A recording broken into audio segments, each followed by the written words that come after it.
अस्सलाम वालेकुम। उम्मीद करती हूँ आप सब ठीक होंगे। वीडियो का टॉपिक आप ऑलरेडी देख चुके हैं। प्रेगनेंसी में ज़्यादातर ख़वातीन जिस चीज़ से बहुत तंग होती हैं वो ये है कि उनकी नींद पूरी नहीं होती या फिर उनको नींद सही से नहीं आती। अगर देखा जाए तो एक प्रेग्नेंट औरत को पूरे दिन में तकरीबन 7 से 8 घंटे नींद लेनी चाहिए।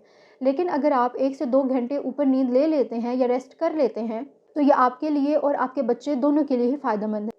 इससे ये होगा कि आपके बच्चे को खून की सप्लाई बहुत अच्छी होगी। दूसरा ये कि आपकी बॉडी को हील होने में, रिपेयर होने में अच्छा खासा टाइम मिल जाएगा। अब अगर हम देखें कि ऐसी क्या वजह है जिसकी वजह से प्रेगनेंसी में औरतें सही से सो नहीं पाती, तो उसकी बड़ी वजह ये है कि हमारी बॉडी में हार्मोन्स बहुत ज़्यादा चेंज हो रहे होते हैं। ये हार्मोन्स हमारे बच्चे की ग्रोथ और डेवलपमेंट दोनों के लिए बहुत ज़रूरी हैं।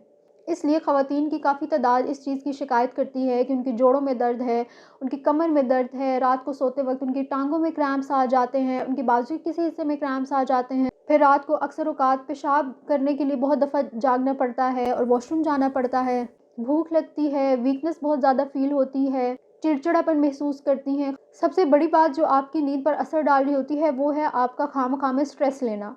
इस चीज़ का स्ट्रेस कि बच्चा कैसे पैदा होगा, बाद में कैसे मैनेज होगा, मतलब किसी भी बात पर आप स्ट्रेस अगर ले रहे हैं तो ये भी चीज़ आपकी नींद पर असर डाल रही है।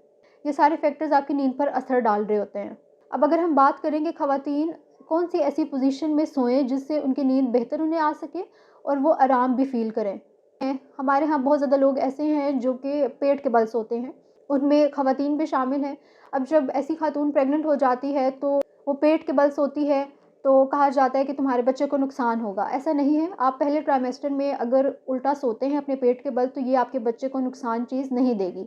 इसकी वजह ये है कि आपके बच्चे का साइज़ अभी बहुत छोटा है, लेकिन जैसे-जैसे आपकी प्रेगनेंसी का टाइम बढ़ता जाएगा आप देखेंगे कि आपके पेट का साइज़ बढ़ रहा है। जब आपके पेट का साइज़ बढ़ रहा होगा तो आप ऑटोमेटिकली पेट के बल नहीं सो सकते। और सेकंड और थर्ड ट्राइमेस्टर में पेट के बल सोना आपके बच्चे के लिए नुकसानदेह है, लेकिन फर्स्ट ट्राइमेस्टर में नहीं है। पेट के बल सोने से ज़्यादा मसले वाली बात यह है कि आप बिल्कुल सीधा सो रहे हैं। जैसे-जैसे प्रेगनेंसी का टाइम गुज़रता जाता है, आपकी बच्चादानी बढ़ती जाती है, आपके बच्चे का वज़न ज़्यादा होता जाता है, तब ये प्रेशर आपकी खून की नसों पर आ रहा होता है। जब आपकी खून की नसों पर प्रेशर पड़ रहा होता है, तो इससे बहुत ज़्यादा पॉसिबिलिटी ये है कि आपके बच्चे को खून की सप्लाई बहुत कम हो जाएगी। और दूसरा, माँ को ब्लड प्रेशर का मसला होने का भी खतरा होता है। इसलिए हमेशा कहा जाता है कि प्रेगनेंसी में कोशिश करें कि आप अपनी उल्टी साइड यानी कि लेफ़्ट साइड पर सोएं। फ़र्ज़ करें कि आप उल्टे कंधे वाली साइड पर लेट-लेट कर थक गए हैं, तो आप अपनी पोज़ीशन चेंज कर सीधे हाथ वाली साइड पर भी सो सकते हैं। अच्छा जी, ये तो हमने डिस्कस कर लिया कि कौन-सी पोज़ीशन सेफ़ेस्ट है अगर आप प्रेग्नेंट हैं। अब अगर बात की जाए कि एक खातून अगर लेफ़्ट साइड पर भी सो रही है, तो वो कंफ़र्टेबल फ़ील नहीं कर रही, तो इसका बेहतर हल ये है कि आप ज़्यादा से ज़्यादा तकिए इस्तेमाल करें।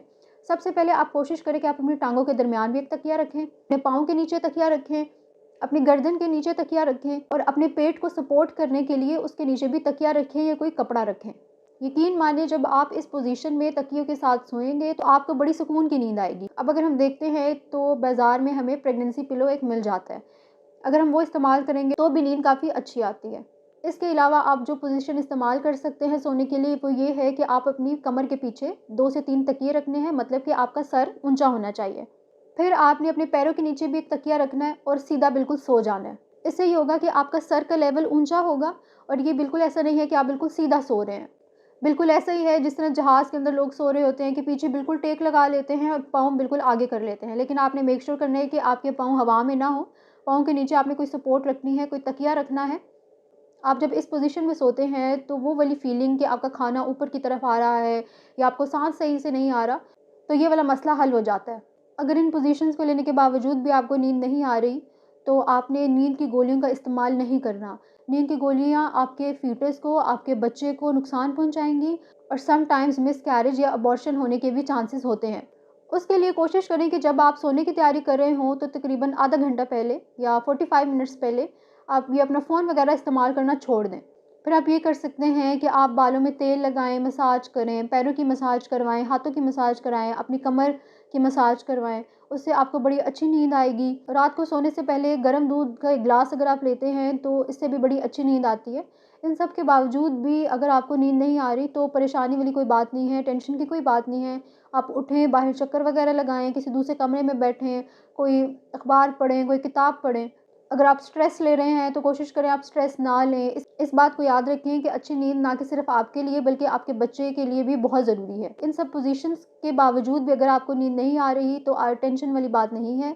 इसके अलावा आपने कोई भी स्लीपिंग पिल खुद से नहीं लेनी। उम्मीद करती हूँ आज आपको हमारी वीडियो पसंद आई होगी। अपना ख्याल रखिएगा। अल्लाह हाफ़िज़।